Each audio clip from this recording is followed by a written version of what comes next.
Hello, good afternoon. I hope everybody is doing well. Today I will be addressing the UISD Board of Trustees in regards to a policy that we have the evidence and the research that suggests that it is a policy that would be for the best interest of the children at UISD. So to start with, my name is Rosalinda Taylor. I am an adult that has experienced ACEs, and I will get to what ACEs are in a few. And I am also a professional that has worked with children for the past 7 years. I've worked with children in foster care, children that have experienced adverse childhood experiences, also known as ACEs. And I've seen how the impact is not only at a specific time in childhood, but that impact of these adverse experiences goes throughout the child's lifetime, even into adulthood. So today I will be discussing how adverse childhood experiences are relevant to UISD and the children that UISD serves, and what can we as a community come together to combat this and make a difference in the lives of children that are at risk or may have already been experiencing these adverse experiences.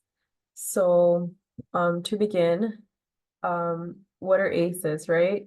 So like I had mentioned, adverse childhood experiences. So according to the Texas Education Agency, according to them, adverse childhood experiences are traumatic or stressful events that occur during childhood and have a significant impact on an individual's physical, emotional, and mental health across the individual's lifespan.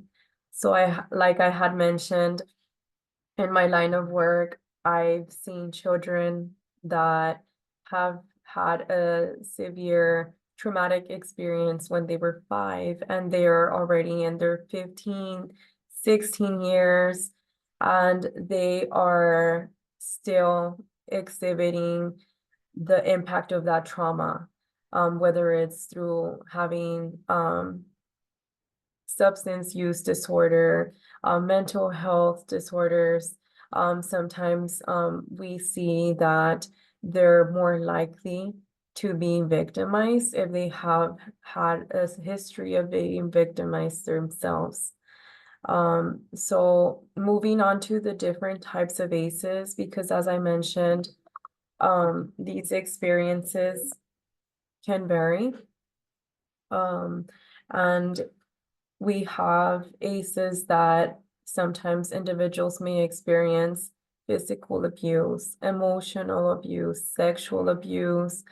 And in this, we can have like sexual exploitation, sexual trafficking, physical neglect, emotional neglect, mental illness within the home, substance use within the home, incarceration, parental separation or divorce, bereavement or loss of a loved one in the family, any form of instability in a child's life will have an impact.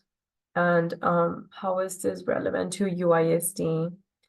Well, I can tell you that according to a study that was conducted by Joseph McCarty, and this study was conducted in 2025, which was earlier this year.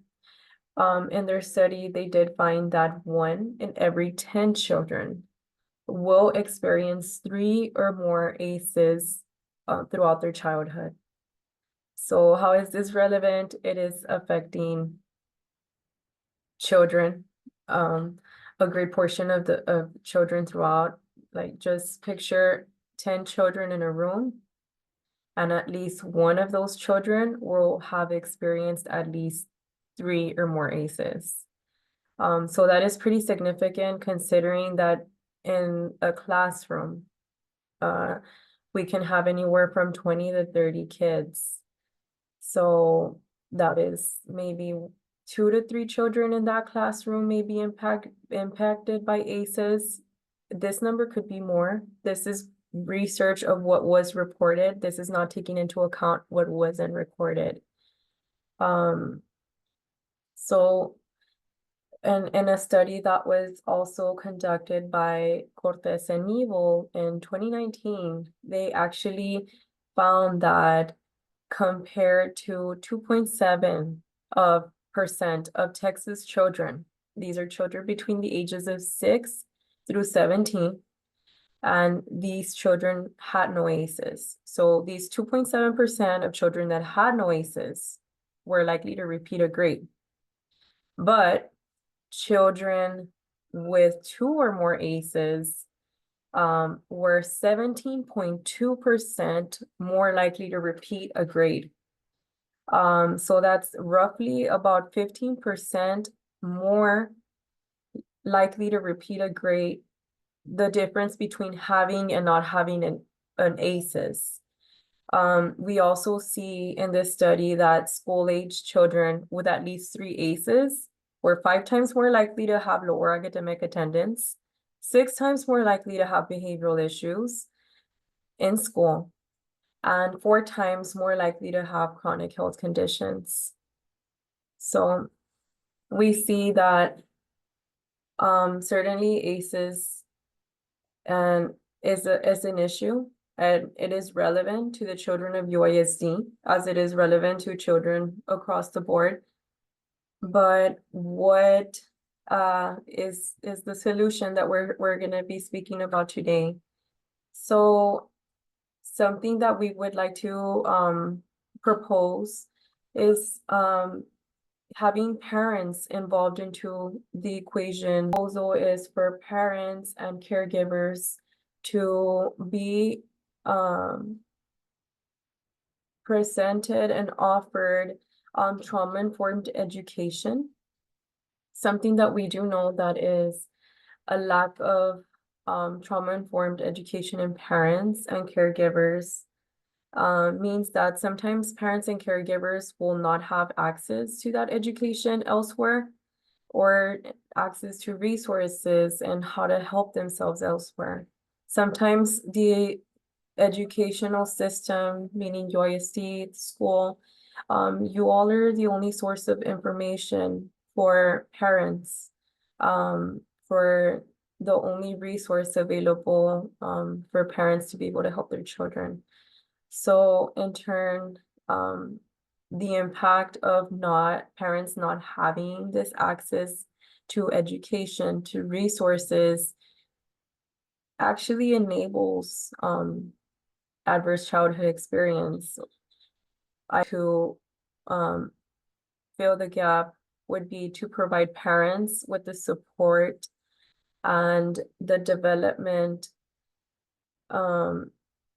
in order for them to be able to have this access, to have these resources, for them to be able to recognize the signs of trauma, how to prevent trauma to their children, or how to even seek help for themselves, because sometimes trauma can be generational, and maybe they might not even have dealt with their own trauma, and now it's a generational cycle with their own children. So providing them access with the education is not only gonna trickle to the parent, but it's gonna go down to the child and then down generations. So it is also, which is what we are proposing as a community, our responsibility, and we are the ones that impact the lives of the children and what will be of their tomorrow. For UISD to be part of the solution. So a way that we can do this is by establishing a collaborative team with qualified professionals. These would be UISD administrators, educators, counselors, community partners. Also, as I had previously mentioned, developing a partnership with the families and the parents or guardians and with community agency would also be key. And us having that wraparound approach and coming together, and how are we gonna be equipping parents to be able to better equip their own children. We could also do this by providing information sessions at board meetings, parent-teacher conferences, and other school events discussing topics such as trauma, resilience, and the impact that trauma has on children's life. Interactive workshops also focused on building parent skills. It would also be key. And providing parents with the access to resources that will address the needs that their children may have, and any needs that may be associated with ACEs for this family. So by implementing a systemic policy that promotes the parent or the caregiver having access to trauma-informed education, UISD would be equipping parents and guardians with the knowledge and the skills for them to be able to create a safe space and support their children's well-being. Ultimately, this would reduce the negative impact of ACEs on the child's education, as we had seen from the statistics earlier. ACEs do have an impact on the child's academic performance. So yes, it would not only influence the child's life and in their home environment, but also in the school setting. So I will leave y'all with a quote that I came across in the Cortes Nivel study. They mention a child's ability to cope with adversity is determined not by their own capacity, but by the intersecting systems, school, home, community, that affect their lives. So we could be part of the problem, or we could be part of the solution. Thank you for your time.